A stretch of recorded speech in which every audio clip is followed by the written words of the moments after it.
আমি রাত্রের বেলা ওই কাফনটা চুরি করতে যাই। কবরের কাছে গিয়া যখন আমি কবরটা খনন করলাম, কবরটা খনন করার পর যখন আমি কবরের ভিতরে ঢুকে গেলাম, কবরের ভিতরে ঢুকার পর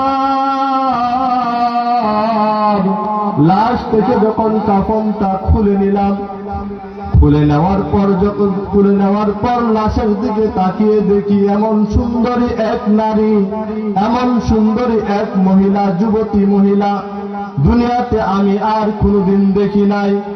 ইয়া রাসূলুল্লাহ, আমি কাফনটা নিয়ে আমি কবর থেকে বের হয়ে গেলাম।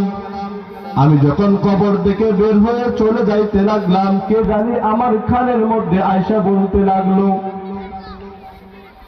যে তুমি আজকে এমন এক সুন্দরী যুবতী তুমি এখানে রেখে চলে যাইতেছ, তুমি যদি ইচ্ছা করো তাহলে তোমার খায়েশা তাহার সাথে মিটাইতে পারবা, তুমি তার সাথে তোমার খায়েশা মিটাইতে পারবা। ইয়া রাসূলুল্লাহ, আমার কানের মধ্যে যখন এরকম একটা আওয়াজ আসলো, আমিও মনে মনে ভাবলাম কথাটা তো সত্যই, এত সুন্দরী মেয়ে, এত সুন্দরী যুবতী মেয়ে আমি তো দুনিয়াতে কোনোদিন পাবো না।